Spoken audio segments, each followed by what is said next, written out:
Assalamualaikum warahmatullahi wabarakatuh. Bismillahirrahmanirrahim. Ar-Rahman 'allama al-Qur'an, 'allama al-insana ma lam ya'lam. Nusalli wa nusallimu ala sayyidina Muhammadin sayyidil anam wa ala alihi wa ashabihi al-kiram, amma ba'd. Jangan gegabah menframing kiai negatif, pesantren negatif. Berikut ini akan saya sampaikan dalil-dalil dasar-dasar pendekatan Islam, literatur Islam, tradisi-tradisi pesantren, para santri terhadap para kiainya. Pertama, yaitu mencium tangan kiai.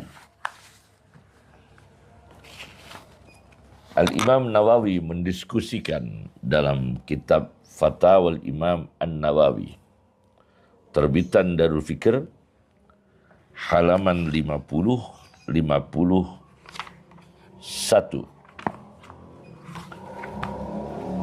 Beliau menyebutkan di sini yustahabbu taqbilu aidis salihin, disunahkan mencium tangan-tangan orang saleh, orang-orang salih, wa fudalail ulama, dan orang-orang yang punya kelebihan, punya fadilah, yaitu para ulama. Boleh dicium tangannya. Dan disunahkan, yang mensunahkan adalah Al-Imam An-Nawawi, seorang ulama pakar hadis, pakar fikih, dan diakui reputasi keulamaannya dalam sejarah Islam sampai sekarang, insya Allah sampai ila yaumil qiyamah. Nah, kemudian ditulis lagi oleh Muhammad Yusuf Al-Kandahlawi dalam kitabnya Hayatus Sahabah di jilid 2 halaman 596, ketika diceritakan Zaid bin Sabit mengendarai kendaraan hewan, Abdullah bin Abbas memegang sanggurdi yang dinaiki oleh seorang ulama, Zaid bin Sabit radhiyallahu anhum. Zaid bin Sabit, Abdullah bin Abbas bertabarruk terhadap para ulama, bertabarruk terhadap Zaid bin Sabit. Kemudian Zaid bin Sabit ini mencegahnya. Tapi Abdullah bin Abbas mengatakan, hakadha umirna an naf'ala bi ulama'ina wa kubara'ina. Demikianlah kita diperintahkan terhadap para ulama kita, para sesepuh-sesepuh ulama besar kita, para kiai kita. Sudah jelas real membawa keberkahan ulama-ulama, para kiai pesantren. Mereka berkontribusi untuk memfaqihkan umat siang malam. Dan ini wajib kita muliakan. Bukan malah dihina atau dilecehkan atau diframing dengan framing yang sangat menyakitkan umat Islam. Kemudian Abdullah bin Abbas dibalas oleh Zaid bin Sabit, dicium tangannya. Hakada umirna an naf'ala bi ahli baiti nabiyina. Seperti inilah kita juga diperintahkan bersikap dengan keluarga Nabi Muhammad SAW. Karena Abdullah bin Abbas ini sepupu Rasulullah SAW, juga seorang ulama. Jadi takbilul yadi, mencium tangan para kiai, para ulama, para orang saleh, itu memang menjadi sunnah para sahabat yang jelas direkomendasikan oleh Rasulullah SAW untuk kita ikuti. Kemudian saya baca lagi di dalam sebuah kitab, Siyaru A'lamin Nubala. Ini karya Ad-Dhahabi, murid dari Ibnu Taimiyah. Siyaru A'lamin Nubala. Di jilid 10. Jilid 10, halaman 299. Ketika Imam Muslim yang memiliki Sahih Muslim berjumpa dengan Imam Bukhari yang mempunyai kitab Sahihul Bukhari, apa yang dikatakan oleh Imam Muslim? Da'ni uqabbil rijlaika ya ustad al-ustazin. Biarkan kami, tinggalkan kami, biarkan kami mencium kedua kakimu, wahai Imam Bukhari, wahai gurunya para guru. Wassayyidal muhaddisin, dan pemimpin para ahli hadis. Wattabibul hadis fi ilalih, dan dokternya hadis dalam patologi hadis.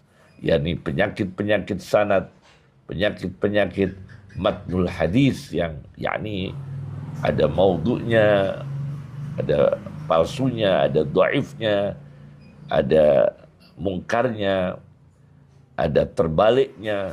Ini pakarnya patologi hadis adalah Imam Bukhari. Wa tabibul hadis fi ilalih.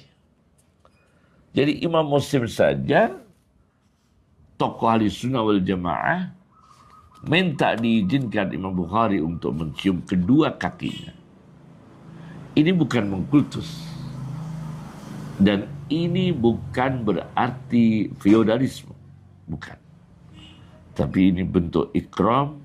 Maka di pesantren tidak sampai santri mencium kakinya kiai. Tapi kalau kemudian apa itu dengan rasa hormat mencium, itu memang suatu perlakuan santri kepada kiai itu yang sangat bersih dan santun dan beradab dan berkah, real, fakta. Ya.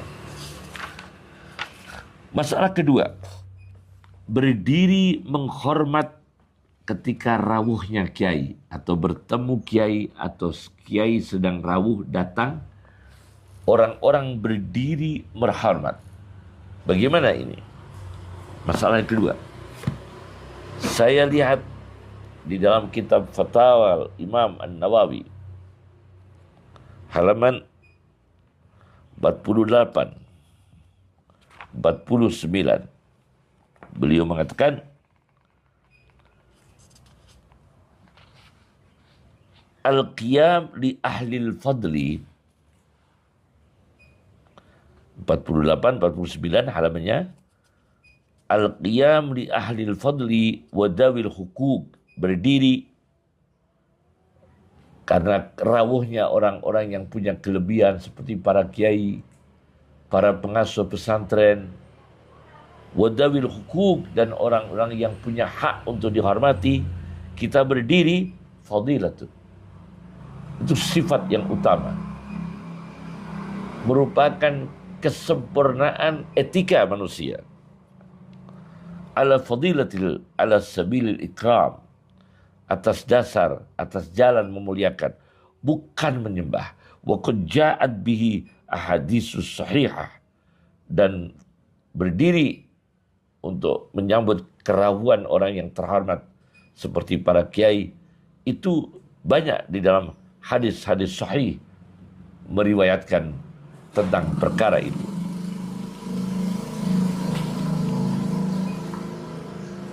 Kemudian di sini di catatan kakinya disebutkan Tolhah bin Ubaidillah berdiri di dalam masjid ketika rawuhnya Ka'ab bin Malik. di hadapan Nabi SAW. Ka'ab bin Malik rawuh, Talha bin Ubaidillah berdiri menghormat. Dan Nabi membiarkan itu dalam catatan kakinya. Fatwa Nawawi, halaman 49. Kemudian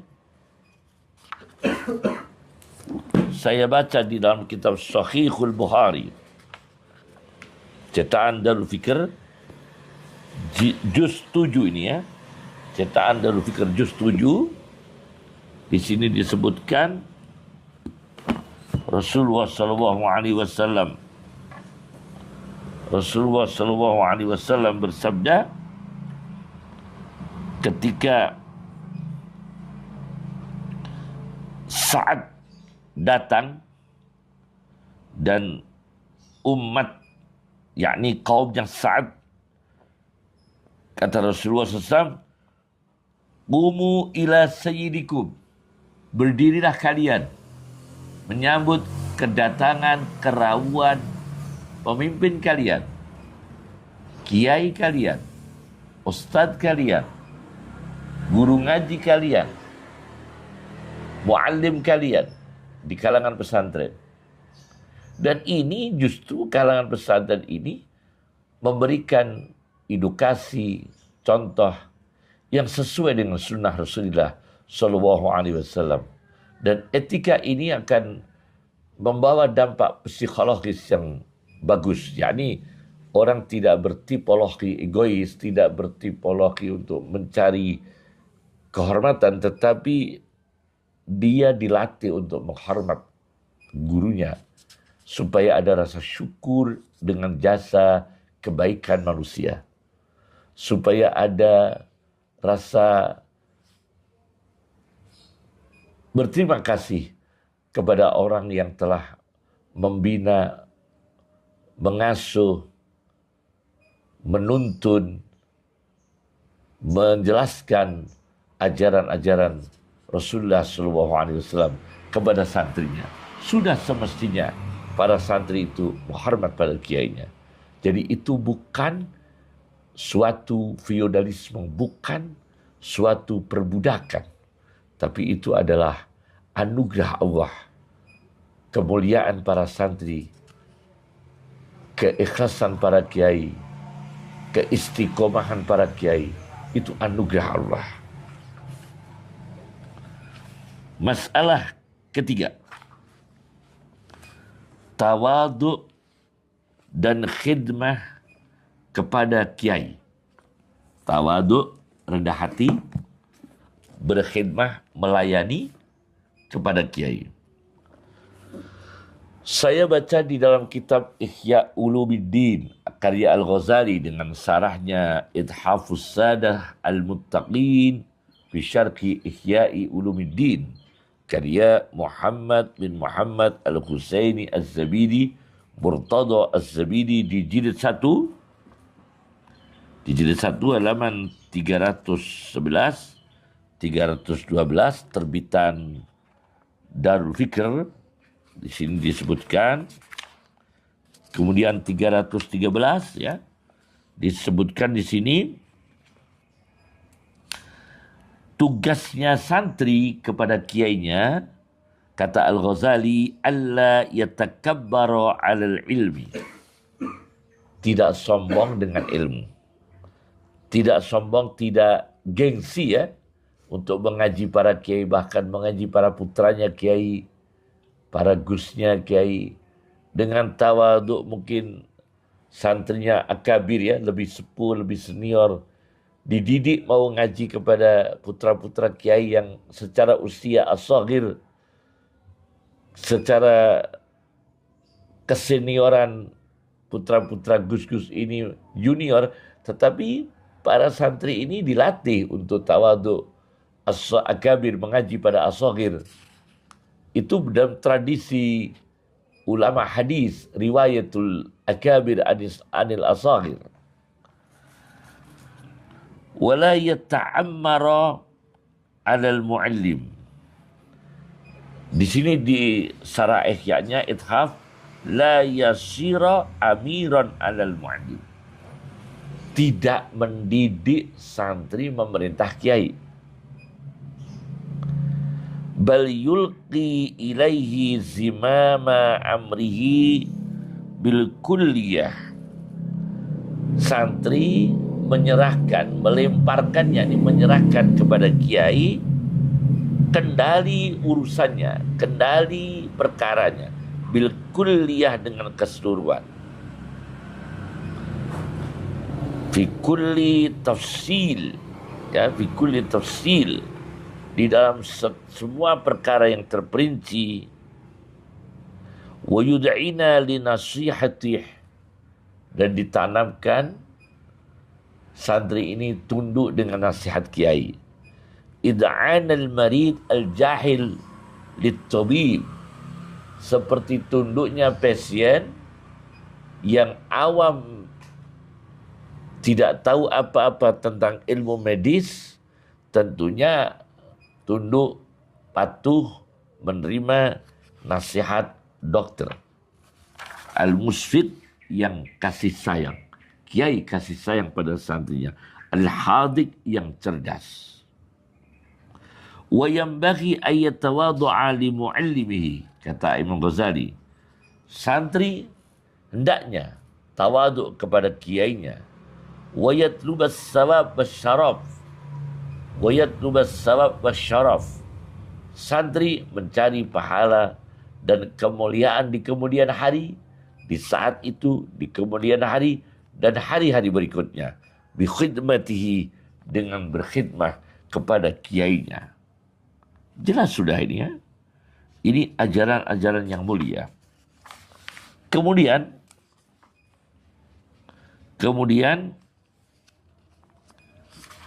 di hadis diriwayatkan di dalam kitab Ithafus Sadatil Muttaqin, menukil dari Bustadul Firdaus Lid-Dailami. Ini kitab aslinya dinukil di dalam kitab Ithaf Syarah Ihya. Jadi ini Syarah Ihya Ithaf mengambil dari kitab Al-Firdaus karya Lid-Dailami. Lid-Dailami, nomor hadis 5666. Man ghadda sautahu indal ulama,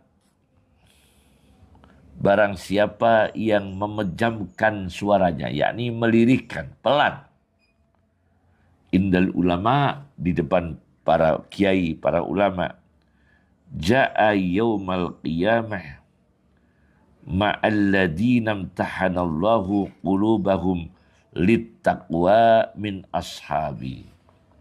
Maka santri ini yang tawaduk di depan kiainya, tidak berani bicara keras, bahkan diam. Dia ini nanti di hari kiamat akan dikumpulkan, Allah datang bersama para sahabat Nabi yang Allah telah menguji hati-hati, menguji hatinya para sahabat pada ketakwaan. Orang ini dikumpulkan dengan orang-orang yang hatinya telah diuji oleh Allah untuk teguh dalam ketakwaan. Min ashabi, dari sahabat-sahabatku, kata Rasulullah Shallallahu Alaihi Wasallam. Ini masalah ketiga. Jadi berkhidmah kepada kiai, masak di dalamnya kiai, di dalamnya bunyai, menjaga kantin pondok, berkhidmah, menjaga para santri, mengajar pada juniornya, itu luar biasa. Itu anugerah besar yang tidak semua lembaga-lembaga pendidikan di dunia ini memilikinya. Tetapi pesantren telah memiliki jati diri, profil, kesempurnaan yang tidak dimiliki oleh lembaga-lembaga pendidikan yang lain. Jangan malah dihujat. Jangan malah di-framing negatif. Jangan malah dilecehkan, apalagi dihina, apalagi menyebut nama kiai, mempertontonkan kiai tertentu yang orangnya salih, orangnya bijak, istiqomah. Lembaga pondok pesantren yang telah mencetak ribuan ulama, puluhan ribu ulama, sangat menyakitkan, ya, melecehkan kiai dan para santri dan pesantren. Kemudian masalah keempat, sowan kiai memberi hadiah. Kebiasaan wali santri atau santri atau orang-orang yang muhibbin atau orang yang sowan minta nasihat, kemudian maaf ya, memberi sesuatu kepada kiai, hadiah atau amplop yang berisi uang. Bagaimana ini? Saya baca di dalam sebuah literatur tasawuf, Idahu Asrari Ulumil Muqarrabin. Ini sebuah kitab tasawuf, Idahu Asrari Ulumil Muqarrabin, karya Muhammad bin Abdullah bin Syekh Al-Aidrus Ba'alawi. Ya, saya ulangi, Muhammad bin Abdullah bin Syekh Al-Aidrus Ba'alawi, di halaman 151 terbitan Darul Hawi.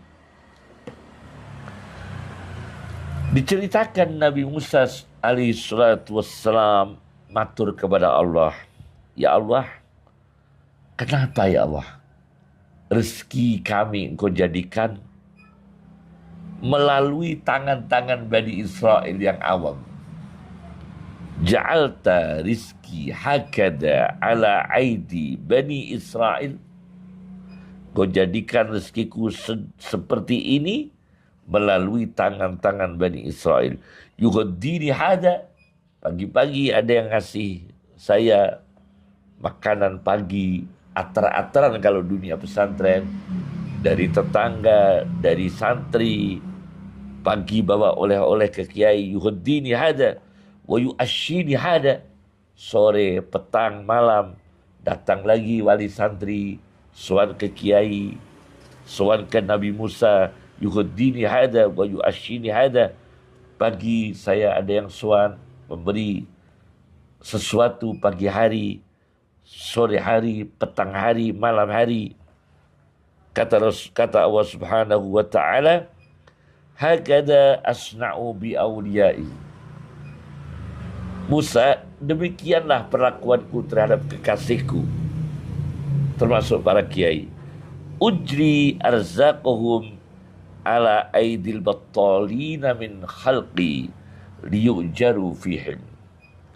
Aku alirkan rezeki-rezekinya kekasihku, para nabi, para ulama, para kiai, orang-orang salih, melalui tangan-tangan battalin, orang yang secara ibadah kurang. Katakan orang yang nganggur, banyak waktunya belum diisi dengan kebaikan. Orang awam.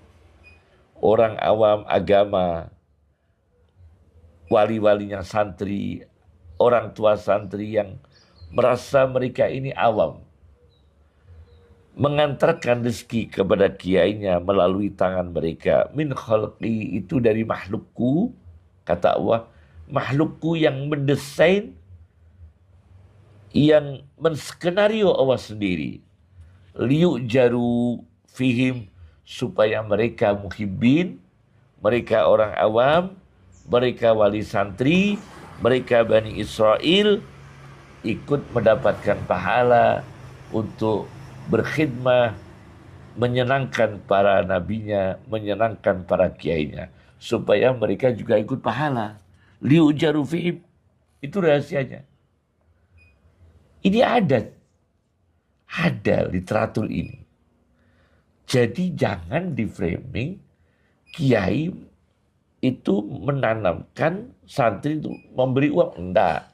Dan fakta yang sejarah, insya Allah sampai sekarang para kiai itu, uang dari mereka itu juga akan dikembalikan untuk kemaslahatan, untuk membiayai pembangunan pesantren, untuk mensedekahi tetangganya, untuk memberikan kepada fakir miskin, untuk menyenangkan para ustadz-ustadznya.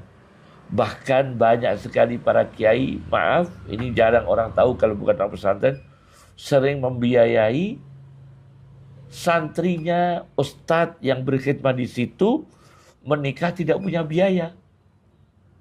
Itu banyak kiai membiayai, kiai-kiai pesantren. Membiayai santri putrinya, santri laki-lakinya menikah.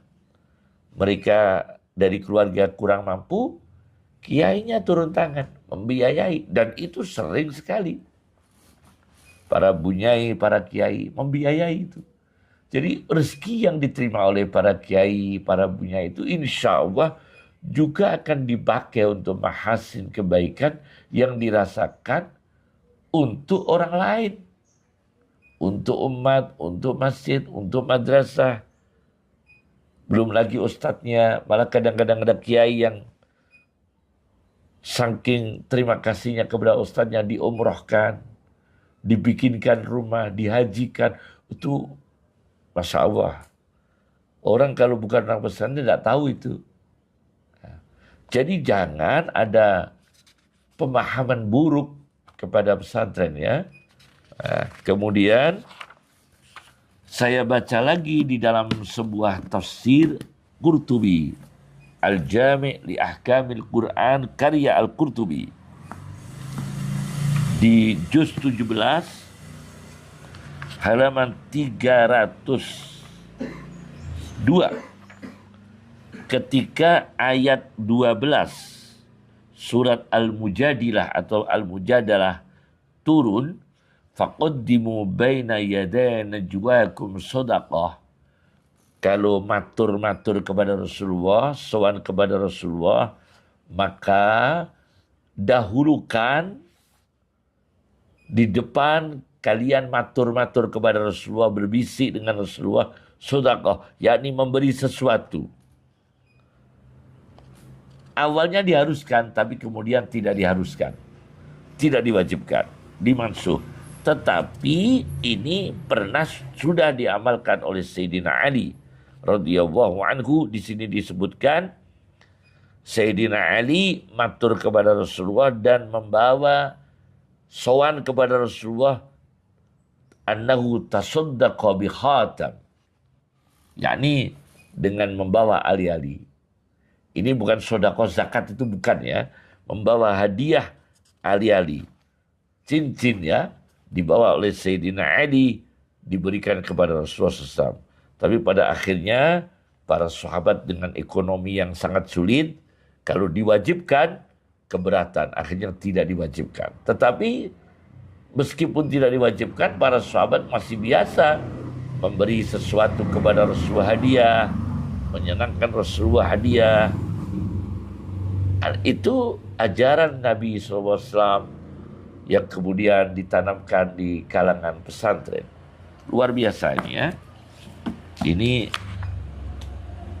kemudian saya baca lagi di dalam sebuah kitab manaqibnya Imam Abi Hanifah. Ada kitab berjudul Al-Khairatul Khisan fi Manaqibil Imamil A'zam Abi Hanifah An-Nu'man, karya Ibnu Hajar Al-Haytami. Ya. Di halaman 82, ketika Hammad putranya Abu Hanifah ngaji pada kiai, khatam surat Fatihah, apa yang dilakukan oleh abahnya Abu Hanifah kepada kiainya anaknya? A'tal mu'allima khamsa mi'ati dirham wa fi riwayatin alfa dirham.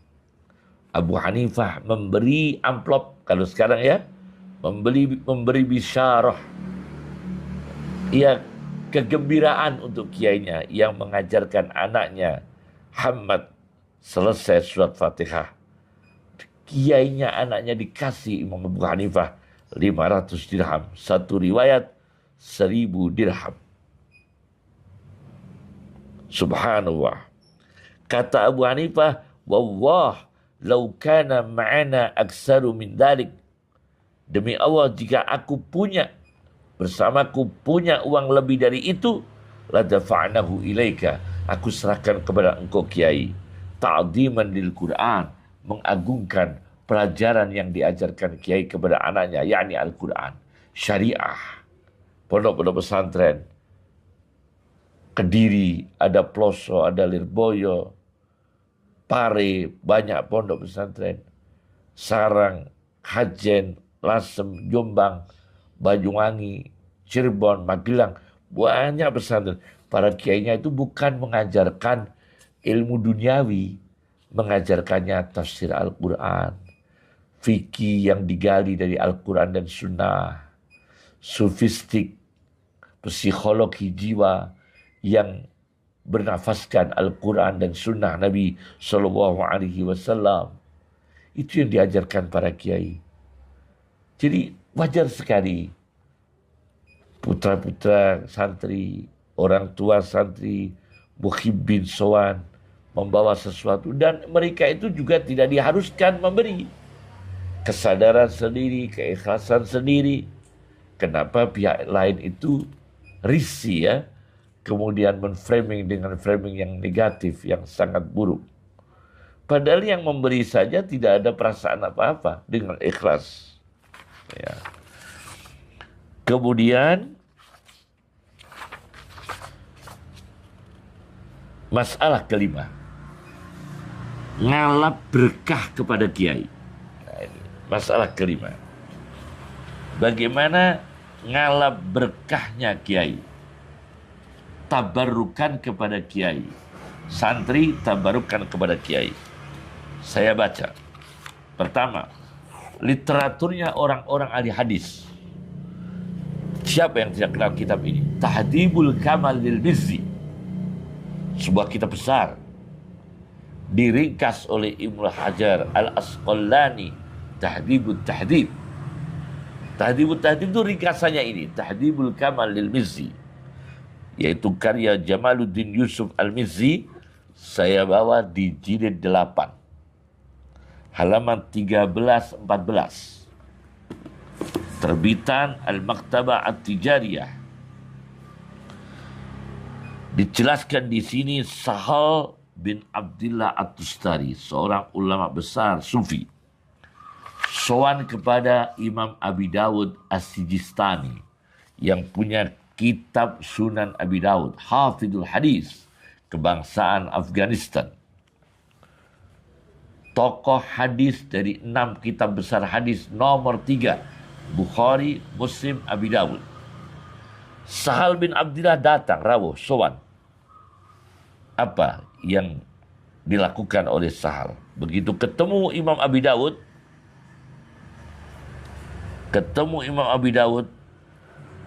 beliau mengatakan, saya punya hajat, wahai Imam Abi Dawud.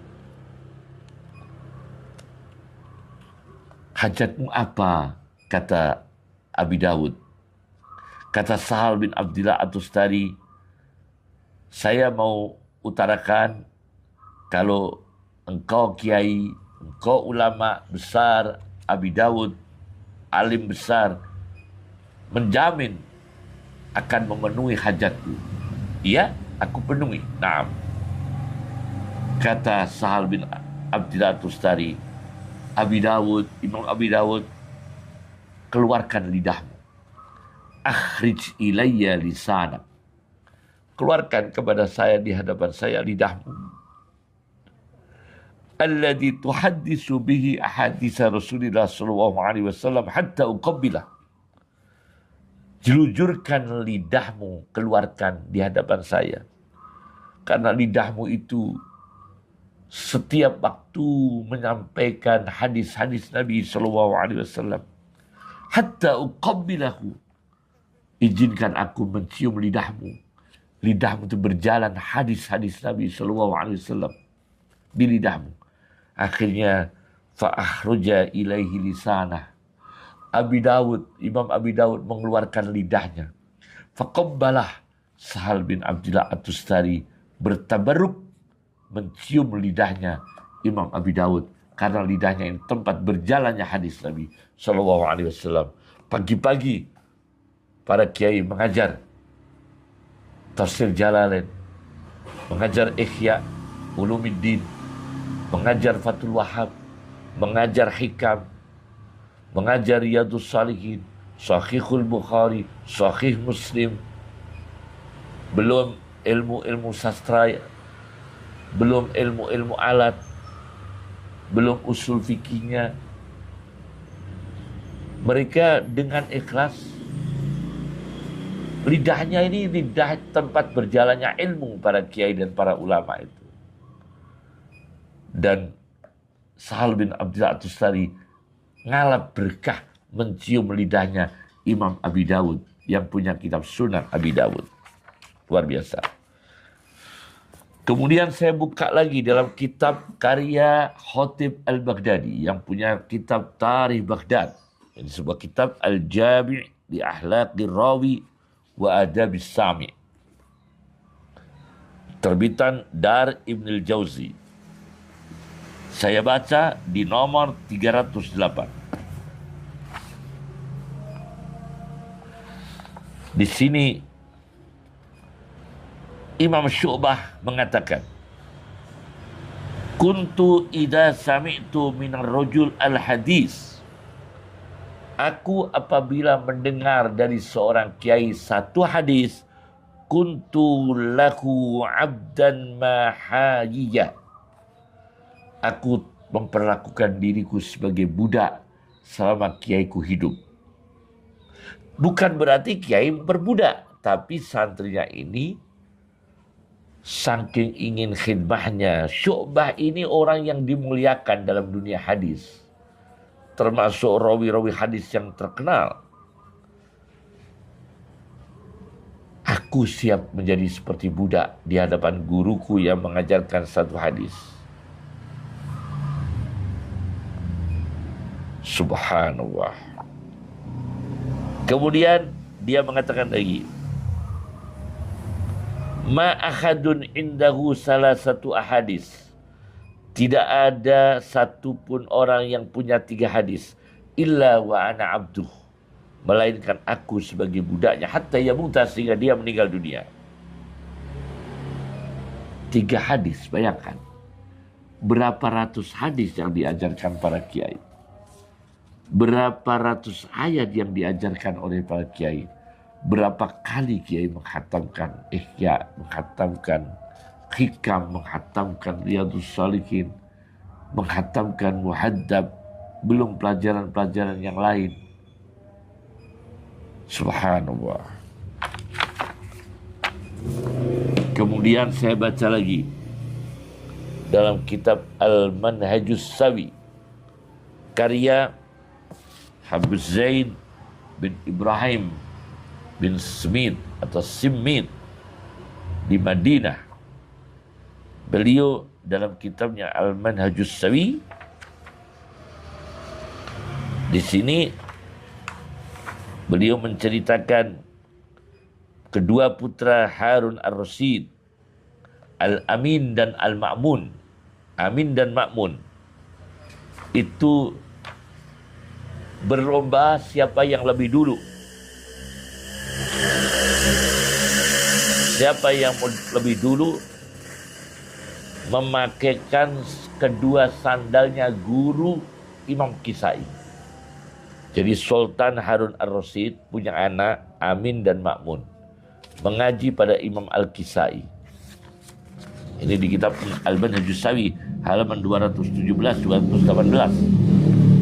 218. Rebut-rebutan dua anak ini untuk memakaikan 2 sandal pada Kiai Al-Imam Al-Kabir Al-Kisai, termasuk 7 qurra sab'ah, 7 ahli qiraah. Luar biasa ini ya. Kemudian disebutkan di halaman 220, yaitu Al-Imam Nawawi.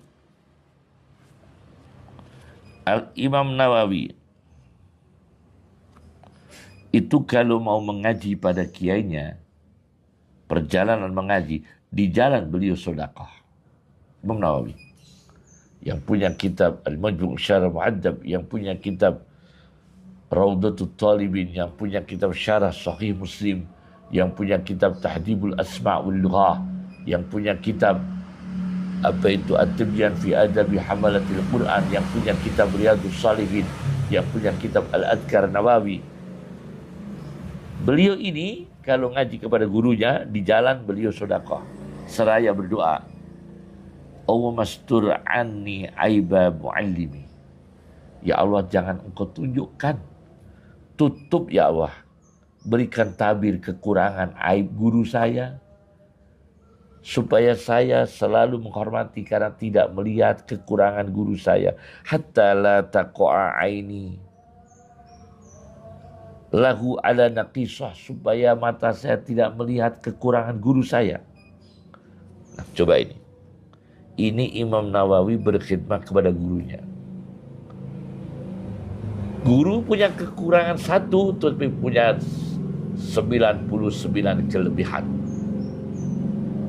Jadi lihat ya kelebihan, keunggulan, fadilah para kiai, para ulama yang istiqomah mengajar di pondok pesantren, memintarkan orang, memfaqihkan orang, mensolihkan orang, bahkan mendoakan untuk umat manusia, khususnya umat Islam, bangsa dan negara.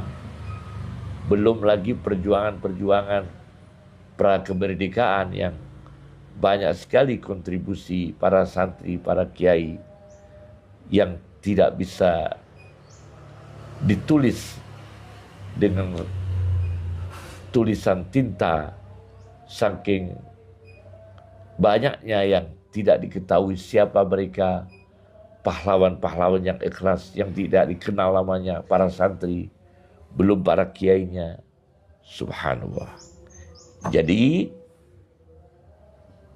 hati-hatilah, khususnya media, televisi, media cetak, media digital, jangan mensuguhkan tontonan-tontonan buruk, fitnah, apalagi terhadap para kiai, terhadap para ulama.